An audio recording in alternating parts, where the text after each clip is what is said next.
Hello, everyone, and welcome back to Michael Reads. I'm just getting everything all set up.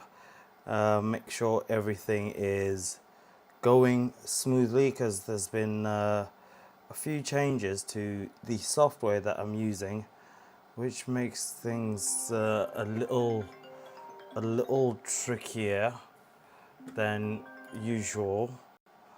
But yeah, I am live at the moment, so I will say my greeting again. Please, if you could give me a thumbs up if the sound is all okay. Yeah, so you're in a space where ancient wisdom still speaks to the modern world and to the modern souls, where books are not merely read but lived, studied, and applied. Tonight we return once more to the golden city of Babylon, a world of merchants, ambition, discipline, and timeless truths about wealth, purpose, and human nature. So, wherever you are in the world, settle your mind, open your heart, and prepare to gather wisdom that has transformed lives for generations.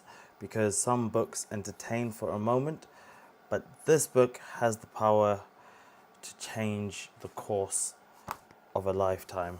Before we begin today's journey, I invite you to become part of the Michael Reads community. If you believe timeless books still carry answers for the modern world, if you seek wisdom, discipline, clarity, and growth, then subscribe, follow, and share the stream with somebody who desires more from life. Every chapter we explore together is another step towards becoming wiser, stronger, calmer, and more purposeful. And remember, knowledge only changes a life when it is applied. So do not simply just listen tonight.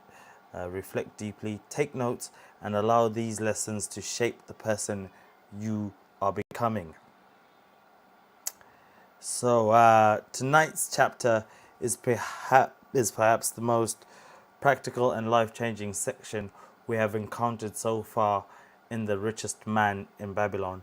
In this chapter, which is chapter 3, the 7 cures for a lean purse, Arkad, the richest man in Babylon, gathers those who struggle financially and begins teaching them 7 specific principles designed to transform an empty purse into one filled with gold. What makes this chapter remarkable is its simplicity. These ideas are not built on luck. They are not dependent upon privilege, and they are not reserved for the wealthy elite. Instead, Arkad reveals that wealth is built through habits, discipline, patience, self-control, and wisdom. The lessons shared tonight remain just as powerful in the modern world as they were thousands of years ago. Many people today earn money, yet remain trapped in cycles of stress and limitation because they were never taught how to manage what they receive. This chapter changes that. It teaches us how to keep money, how to grow it, how to protect it, and most importantly, how to develop a mindset of prosperity. During tonight's reading, listen carefully to each cure. Do not rush past the principles because they appear simple. Often the truths that change a life forever are not complicated. They are consistently applied.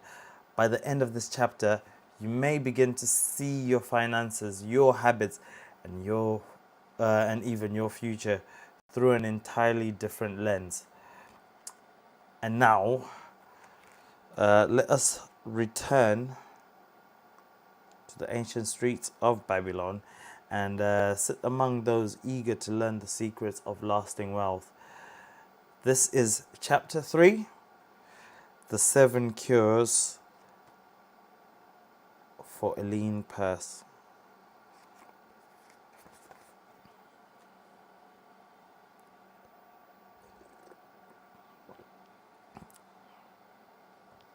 Seven cures for a lean purse. The glory of Babylon endures. Down through the ages, its reputation comes to us as the richest of cities, its treasures as the most opulent. Yet it was not always so. The riches of Babylon were the results of the wisdom of its people. They first had to learn how to become wealthy. When the good king, Sargon, returned to Babylon after defeating his enemies, the Elamites, he was confronted with a serious situation. The royal chancellor explained it to the king like this: After the many years of great prosperity you brought to our people, because your majesty built the great irrigation canals and the mighty temples of the gods, now that they are completed, the people seem to be unable to support themselves.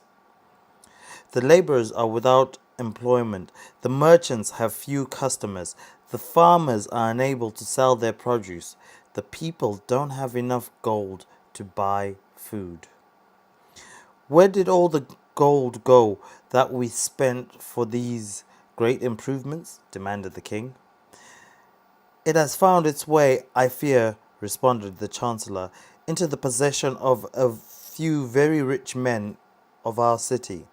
It filtered through the fingers of most of our people as quickly as the goat's milk goes through the strainer. Now that the stream of gold has ceased to flow, most of our people have nothing to show for their earnings. The king thought about it for some time. Then he asked, Why should so few men be able to acquire all of the gold? Because they know how, replied the chancellor. Someone cannot condemn a man for succeeding because he knows how to. Neither can someone with justice take away from a man what he has fairly earned, to give to men of less ability. But why, demanded the king, shouldn't all of the people learn how to accumulate gold and so themselves become rich and prosperous? Quite possible, Your Excellency, but who can teach them? Certainly not the priests, because they know nothing about making money. In the whole city, who would know the most about how to become wealthy, Chancellor? Asked the king. Your question answers itself, Your Majesty.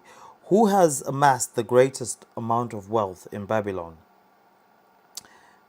Well said, my able Chancellor. It is Arkad. He is the richest man in Babylon. Bring him before me tomorrow. The following day, as the king commanded, Arkad appeared before him, straight and lively despite being the ripe old age of 70. Arkad, said the king, is it true that you are the richest man in Babylon? People claim that in the city, Your Majesty, and no one disputes it. How did you become so wealthy? By taking advantage of the opportunities available to all the citizens of our good city. You had nothing to start with? Only a great desire for wealth. Besides that, I had nothing. Arkad, continued the king, our city is in a very unhappy state because only a few men know how to acquire wealth and therefore they monopolize it, while the rest of our citizens lack the knowledge of how to keep any part of the gold they get. It is my wish for Babylon to be the wealthiest city in the world, so it must be a city full of many wealthy men. We must teach all the people how to acquire riches. Tell me, Arkad, is there a secret to acquiring wealth? Can it be taught? It is practical, Your Majesty. What I know can be taught to others. The king's eyes glowed. Arkad, you said exactly what I wanted to hear. Will you commit to this great cause? Will you teach your knowledge to a school for teachers, and then each of them will teach others until they are enough trained to teach these truths to every worthy person in my kingdom? Arkad bowed and said, I am your humble servant to command. Whatever knowledge I have, I will gladly give for the betterment of my fellow men and the glory of my king. Tell your good chancellor to arrange a class of 100 men for me, and I will teach them the 7 cures that fattened my purse, which used to be the leanest purse in all of Babylon. 2 weeks later, in compliance with the king's command, the 100 chosen assembled in a great hall of the Temple of Learning, sitting on colorful rings in a semicircle. Arkad sat beside a small stand that had a sacred lamp that smoked and filled the room with a strange and pleasing odor. "Look, the richest man in Babylon," whispered a student, nudging his neighbor as Arkad got up. "He is just a man like the rest of us." "As a dutiful subject of our great king," Arkad began, "I stand before you in his service, because I was once a poor youth who greatly desired gold, and because I have found the knowledge that enabled me to acquire it, the king asked me to impart my knowledge to you. I started my fortune in the humblest way. I had no advantage that you or any citizen in Babylon do not have. The first place I kept my treasure was a well-worn purse. I hated its useless emptiness. I wanted it to be plump and full, clinking with the sound of gold. So I searched for every remedy for a lean purse. I found 7. To you who are assembled before me, I will explain the 7 cures for a lean purse that I recommend to all men who desire a lot of gold. Every day for 7 days, I will explain to you one of the 7 remedies. Listen carefully to the knowledge that I will impart. Debate it with me. Discuss it among yourselves. Learn these lessons thoroughly so that you can also plant the seed of wealth in your own purse. First, each of you should start to build a fortune of his own. Then, and only then, you will be competent to teach others these truths. I will teach you in simple ways how to fatten your purses. This is the first step leading to the temple of wealth, and no man can climb who can't plant his feet firmly on the first step. You will now ponder the first cure.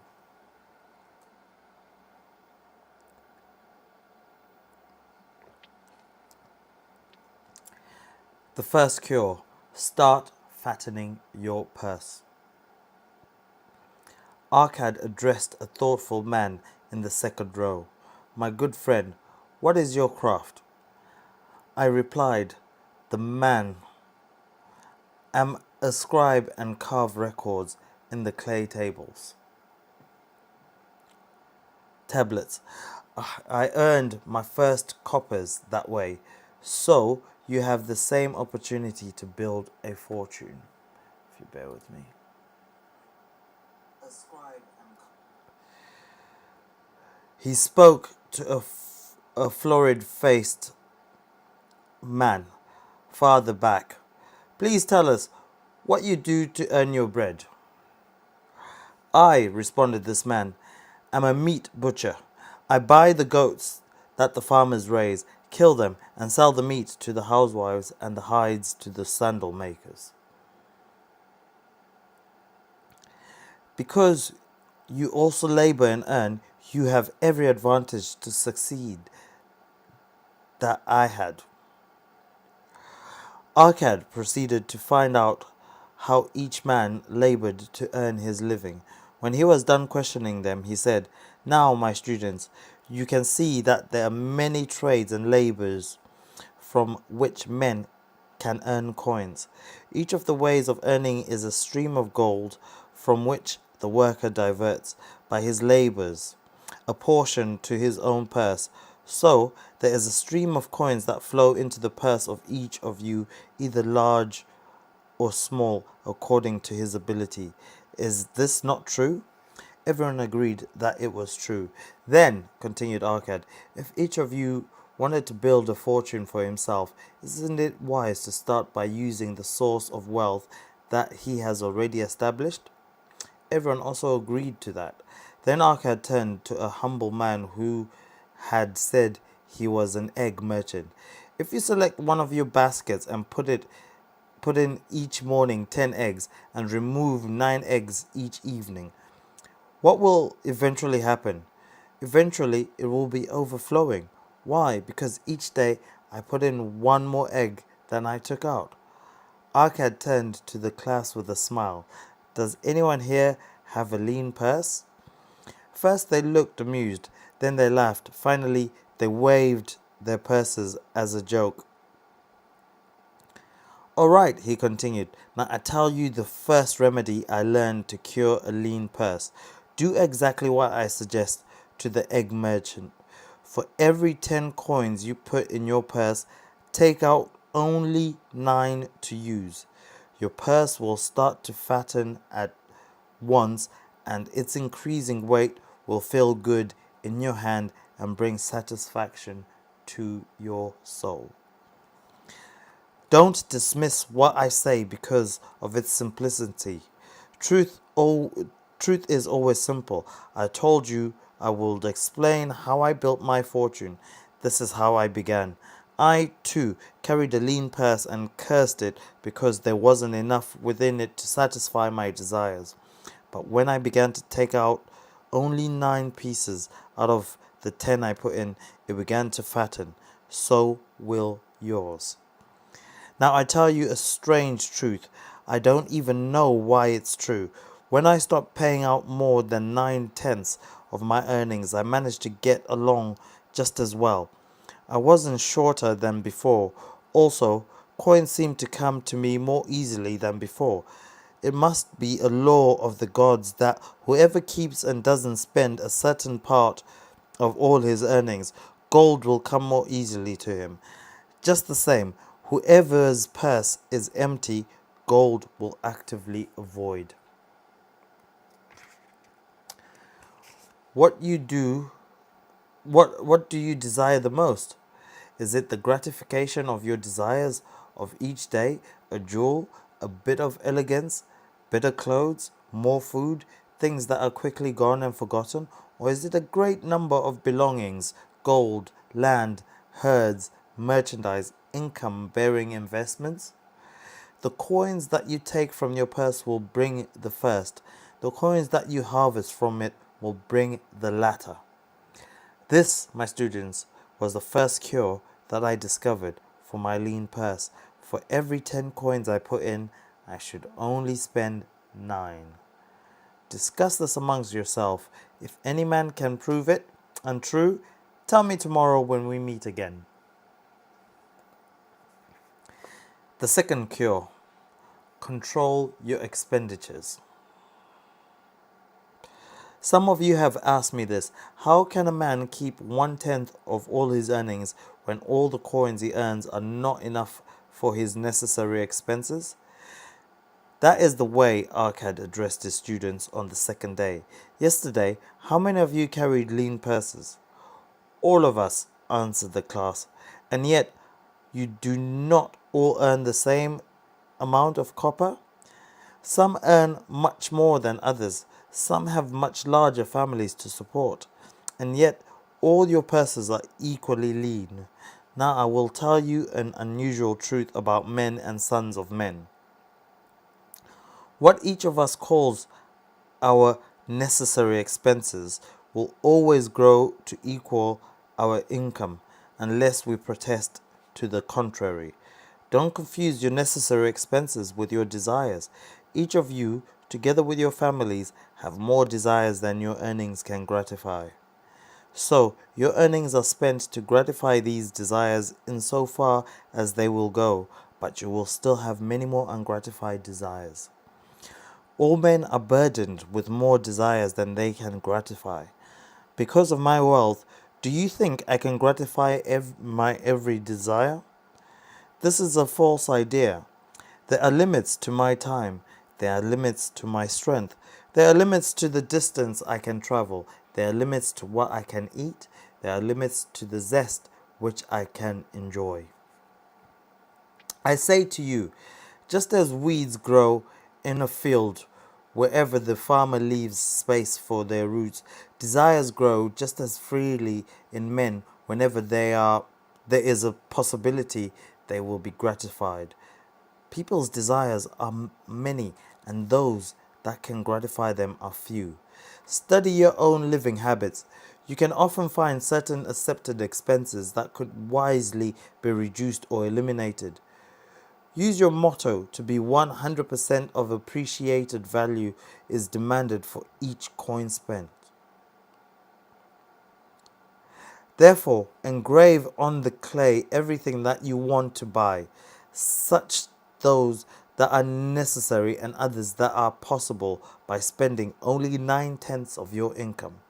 Cross out the rest and consider them to be part of that great multitude of desires that must go unsatisfied, and do not regret them.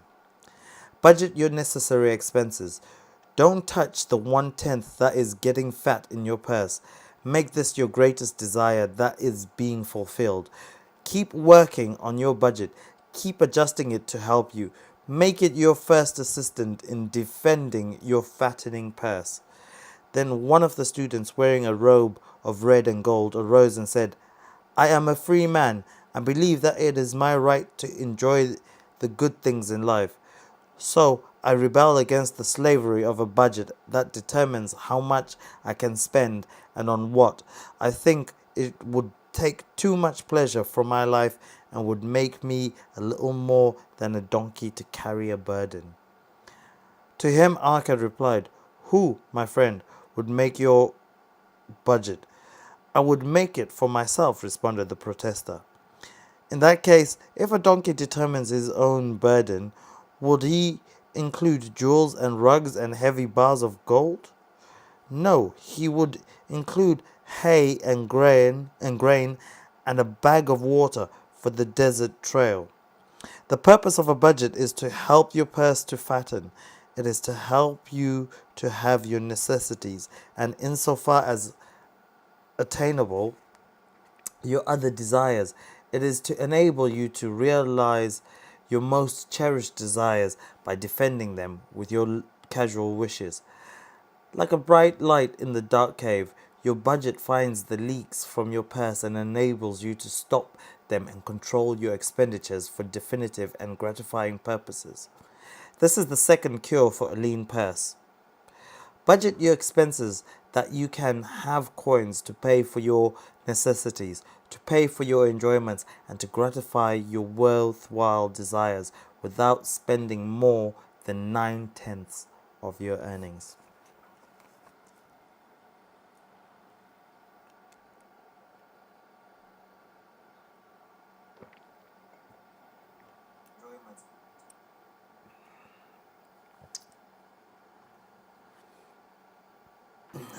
The third cure.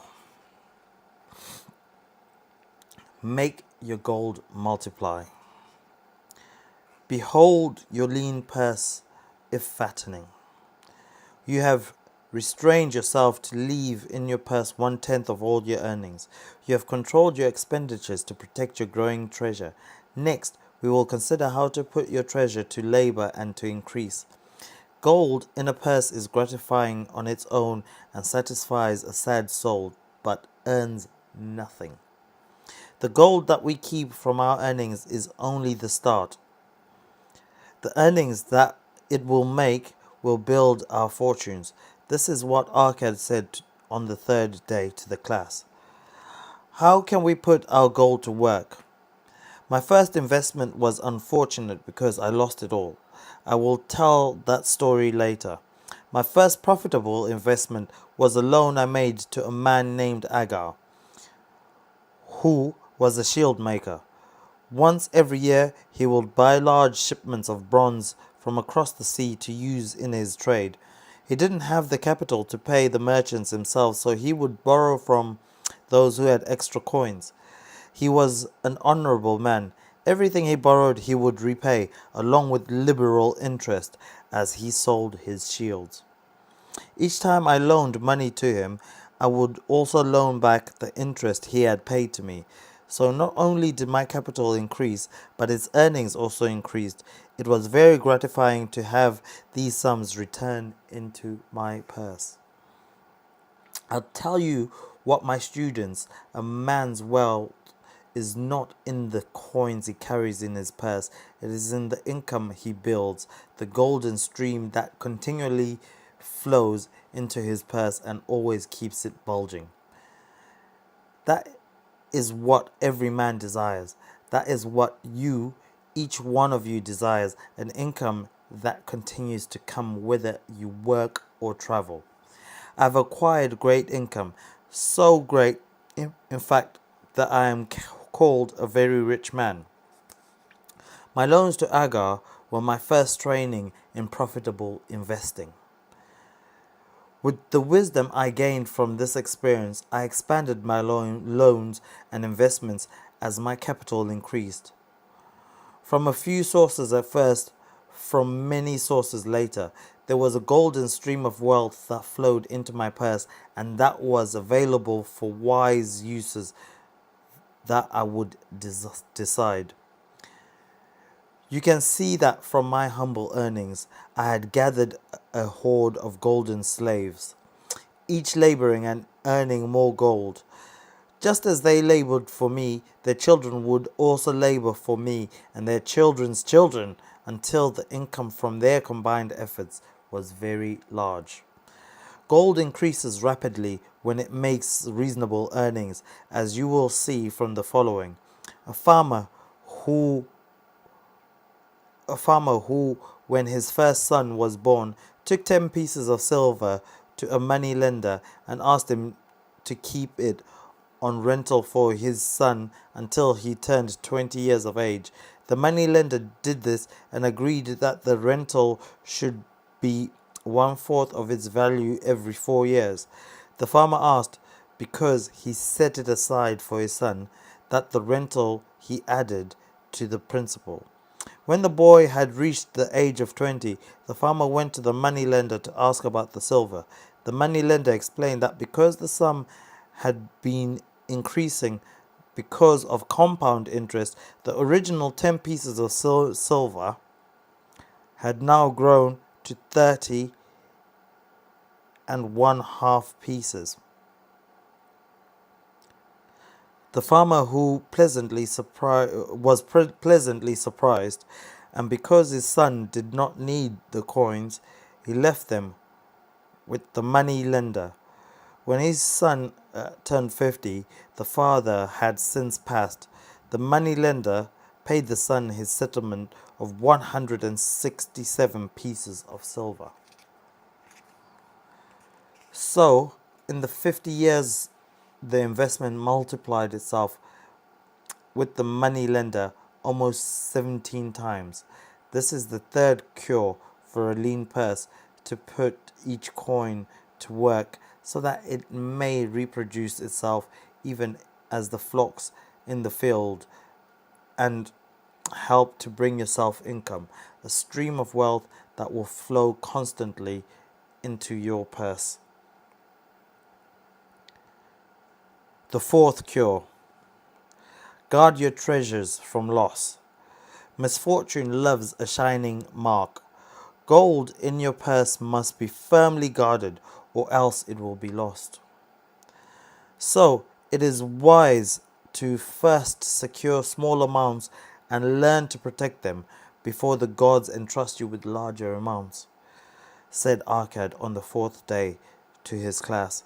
Every owner of gold is tempted by opportunities where it would seem he could make large sums by investing in it in most possible projects. Often friends and relatives are eagerly entering similar investments and urge you to follow. The first sound principle of investment is security for your principal. It is wise to be intrigued by larger earnings when your principal may be lost. I should say not. The penalty of risk is probable loss. Study carefully before parting with your treasure, every assurance that it may be safely reclaimed. Don't be misled by your own romantic desires to make your wealth rapidly.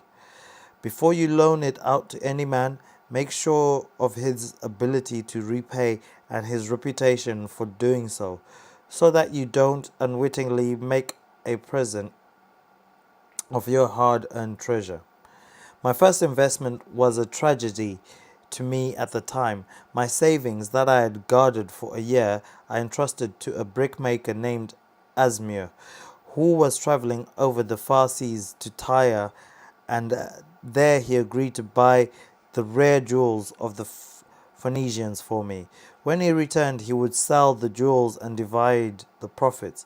The Phoenicians, however, were scoundrels and sold him bits of glass. My treasure was lost. Today, my training would show me at once the folly of trusting a brickmaker to buy jewels. Therefore, I'll advise you from the wisdom of my experiences. Do not be too confident in your own wisdom in entrusting your treasures to the possible pitfalls of investment. It is better by far to consult the wisdom of those experienced in handling money for profit. Advice like that is freely given when you ask for it and may have a value equal in gold to the sum you should have considered investing. Really, that is its actual value if it saves you from loss. This is the fourth cure for a lean purse and is truly important if it prevents your purse from being emptied once it has become well filled. Guard your treasure from loss by investing only where your principal is safe, where it can be reclaimed if you want, and where you will not fail to collect a fair interest. Consult with wise men. Get the advice of those who are experienced in the profitable handling of gold. Let their wisdom protect your treasure from unsafe investments.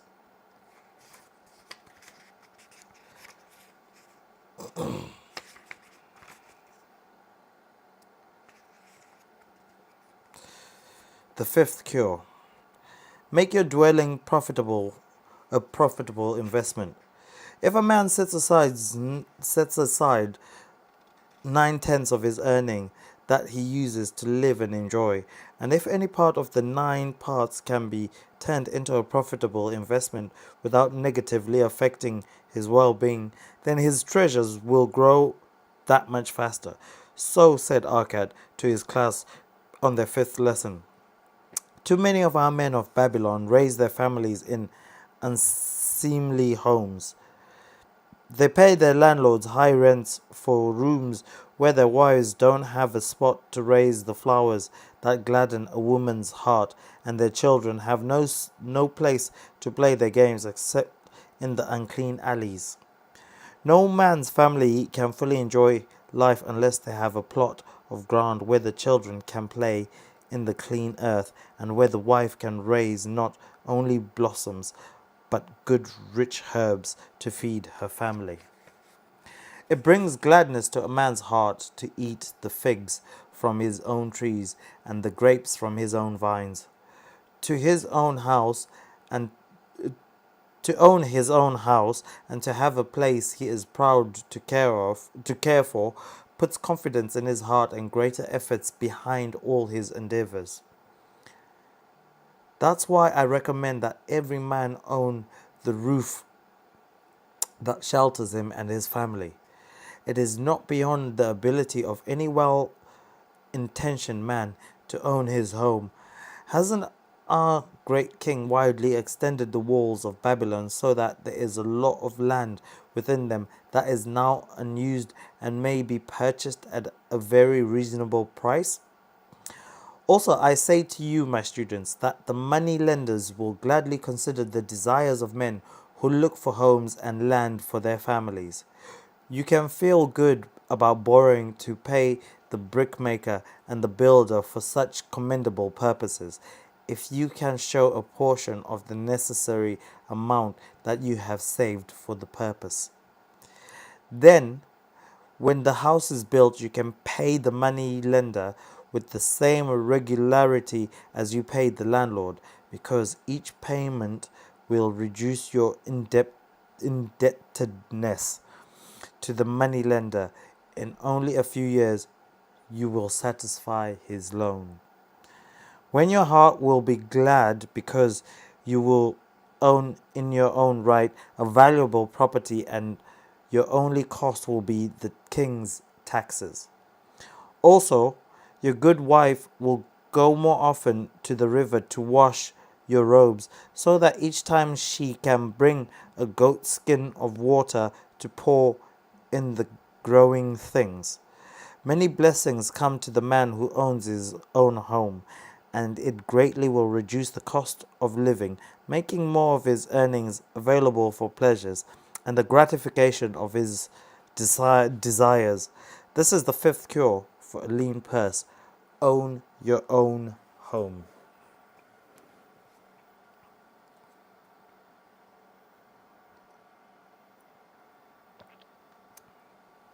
The sixth cure. Ensure a future income. The life of every man proceeds from his childhood to his old age. This is the path of life, and no one can deviate from it, unless the gods call him to the world beyond prematurely. So it behooves a man to make preparation for a decent income in the days to come, when he is no longer young, and to make preparations for his family if he is no longer with them to comfort and support them. This lesson will teach you to provide a full purse when time has made you less able to learn. This is what Arkad said to his class on the sixth day.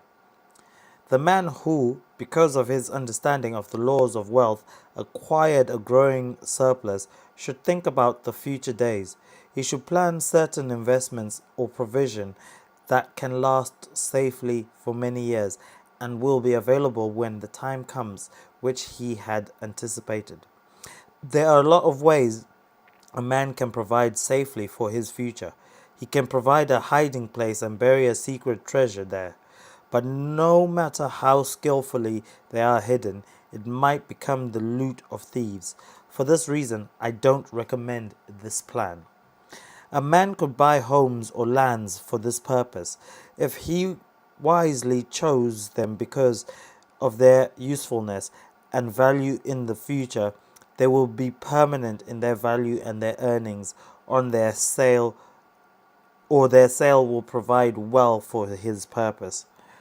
A man can loan a small amount to the money lender and increase it at regular periods. The interest payments that the money lender will add to this will greatly add to its size.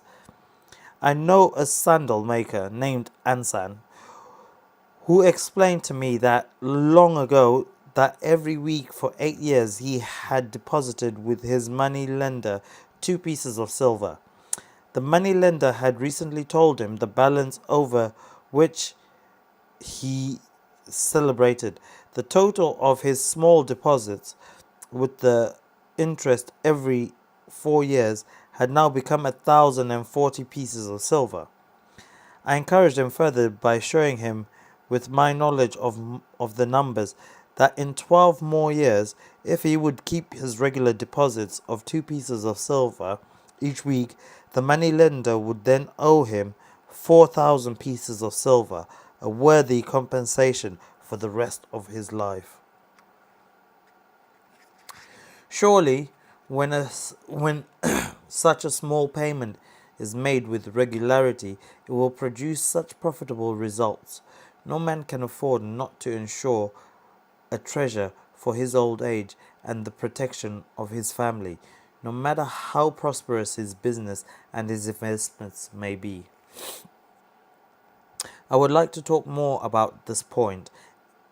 In my mind, there rests a belief that someday wise thinking men will devise a plan to insure against death, where many men pay in tiny amount regularly, the total making a handsome sum for the family of each member who passes to the beyond. This I see as something desirable and which I would highly recommend. But today it is not possible because must reach beyond the life of any man or any partnership to operate. It must be as stable as the king's throne. Someday I think that such a plan will come to pass and be a great blessing to many men, because even the first small payment will make a snug fortune available to the family of a member who passes on.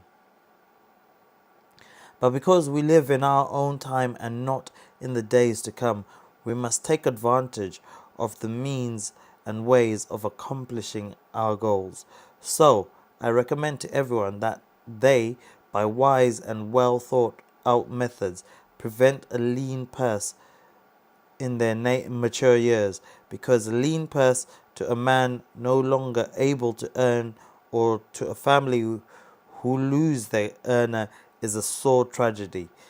This is the sixth cure for a lean purse. Provide in advance for the needs of your growing age and the protection of your family. The seventh cure: increase your ability to earn.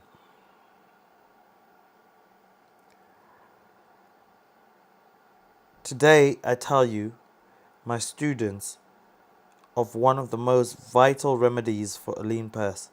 But I will not talk of gold, but of yourselves, of the men beneath the robes of many colours who sit before me.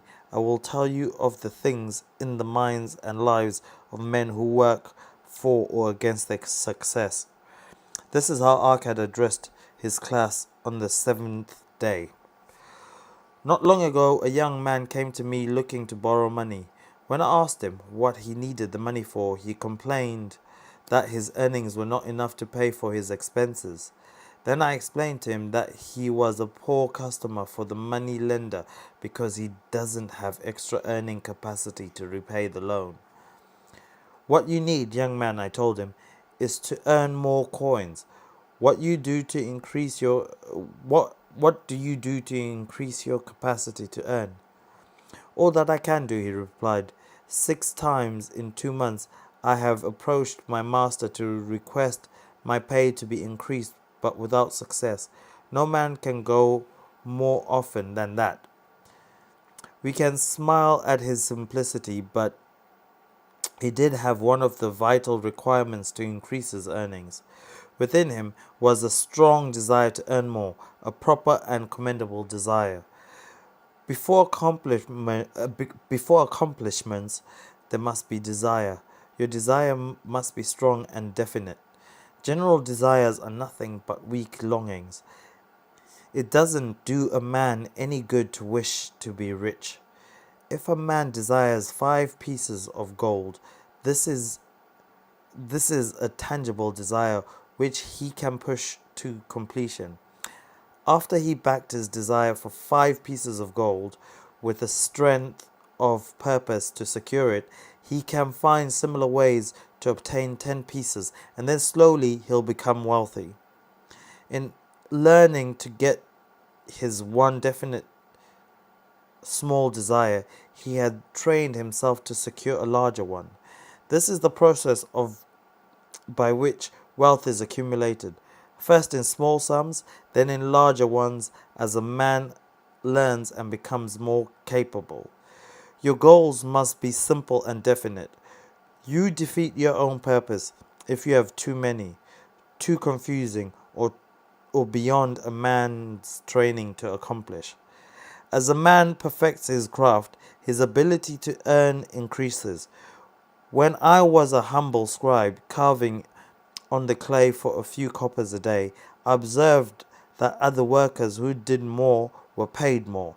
So I decided that I would be bested by none.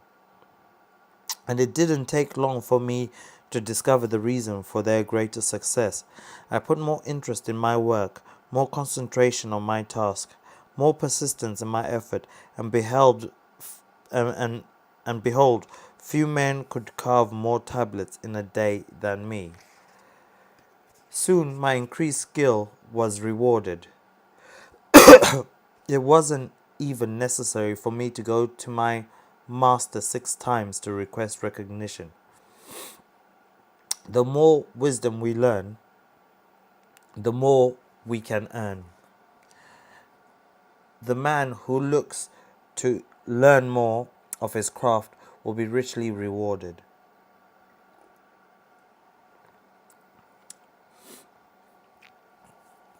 If he is an artisan, he may look to learn the methods and the tools of the most skillful in their field. If he labors in the law or in healing, he may consult and exchange knowledge with others of his calling. If he is a merchant, he should look for better goods that can be purchased at lower prices. The lives of man change and improves because keen-minded men seek greater skill so that they can better serve those whose wage they depend on. Therefore, I urge all men to be in the front rank of progress and not to stand still so they don't get left behind. Many things make a man's life rich with gainful experiences. A man must do these things if he respects himself. He must pay his debts with all of the promptness within his power, not buying things that he is unable to pay off. He must take care of his family so that they can think and speak well of him. He must make a will so in case the gods call him, prosper and honorable division of his property is accomplished. He must have compassion on those who are injured and smitten by misfortune, and help them with reasonable limits. He must do deeds of thoughtfulness to those dear to him.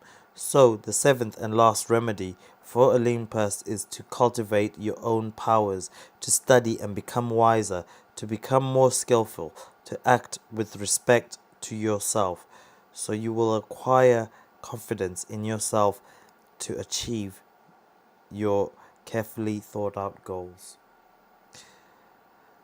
These are the 7 cures for a lean purse, which, out of the experience of a long and successful life, I urge for all men who desire wealth. There is more gold in Babylon than you can dream of. There is an abundance for all. Go out and practice these truths so you can prosper and grow wealthy, as is your right. Go out and teach these truths so that every honorable subject of His Majesty can also share generously in the ample wealth of our beloved city. Wow. That chapter was intense. As for the pauses, it's like how best to explain it. I too am learning from these words, and each time I paused, it's like something clicked in my mind. It's like they're simple words, but they mean so much. And what makes this chapter extraordinary is that Arkad does not offer fantasy. He's offering structure. He teaches that wealth is rarely created through sudden miracles. Instead, it is built gradually through behavior repeated consistently over time. The 7 cures are not merely financial instructions, they are lessons in self mastery. So, here's a quick reflection on the first cure. Start thy purse to fattening. The first lesson teaches us to keep at least 10% of everything we earn. At first glance, that principle appears almost too simple. Yet most people spend everything they receive and wonder why financial peace always feels out of reach. Arkad forces us to confront an uncomfortable truth. If we cannot keep a portion of small earnings, we will not suddenly become wise with large earnings. Wealth begins not with income but with habit. This cure teaches delayed gratification, restraint, and respect for the future version of ourselves. Saving money is not deprivation, it is self respect. The second cure, control thy expenditures. This lesson remains painfully relevant in the modern age. Many people confuse desires with necessities. Arkad reminds us that expenses will always expand unless they are controlled deliberately. One of the greatest dangers in life is lifestyle inflation.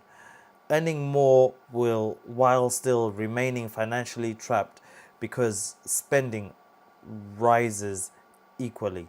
This chapter teaches us that discipline creates freedom. A person who controls their spending controls their future. The third cure, make thy gold multiply. Most people, um, you know, money must be, you think money must become productive. Arkad teaches that gold should work for its owner, just as workers labor for wages. This principle completely changes the way we think about money. Instead of viewing income solely as something to spend, we begin to see it as a tool capable of creating more opportunity. Wealth grows through intelligent investment, patience, and consistency. The powerful lesson here is that financial growth is not accidental, it is intentional. The fourth cure, guard thy treasures from loss. This chapter warns us against recklessness and reckless decisions, emotional investing, and trusting unqualified people with our finances. One of the greatest causes of financial hardship is impatience. People often chase unrealistic promises because they desire rapid success. Arkad teaches caution. Wisdom seeks counsel, it seeks studies before acting, and wisdom as well protects what has already been earned. This lesson applies not only to money but to life itself. The fifth cure, make thy dwelling a profitable investment. This principle speaks about stability, ownership, and creating foundations for the future. A secure home brings confidence and peace. Arkad understood that financial well-being is deeply connected to emotional stability. The lesson encourages responsibility and long-term thinking rather than temporary pleasure. The sixth cure, ensure a future income. This lesson is incredibly powerful because it addresses aging, uncertainty, and preparation for the future. Arkad teaches that wise people prepare before hardship arrives. The future rewards those who think ahead. This cure reminds us that security is built through preparation rather than hope alone. And the last cure, increase thy ability to earn. Perhaps the greatest investment any person can make is investment in themselves. Arkad teaches that knowledge, skill, discipline, and wisdom increase a person's value in the world. The more capable we become, the greater our opportunities become. This lesson reminds us that growth should never stop. Continue learning, improving, and developing your character, your skills, and your abilities. A stronger mind creates a stronger future. And what makes the 7 cures for a lean purse timeless is that these principles extend far beyond money. This chapter teaches responsibility. It teaches patience, discipline, self-control, and long-term thinking. It teaches that prosperity begins internally before it appears externally. Many people desire wealth, but few develop the habits required to sustain it. Arkad reminds us that success is not built in a single dramatic moment. It is created daily through repeated wise decisions. Small actions repeated consistently eventually shape an extraordinary life. So if tonight's reading gave you value, if even one lesson caused you to reflect differently about life, discipline, or your future, then help this wisdom reach somebody else. Share the stream, subscribe to Michael Reads, and return for the next chapter, because together we are building more than an audience here. We're building a community dedicated to growth, wisdom, and timeless understanding. And remember this, books can give information, but applied wisdom can transform an entire destiny. So, until next time, continue seeking knowledge, continue sharpening the mind, and continue becoming the author of a greater life. This is Michael Reads, and I shall see you in the next chapter. Take care. Ta-da. Bye-bye.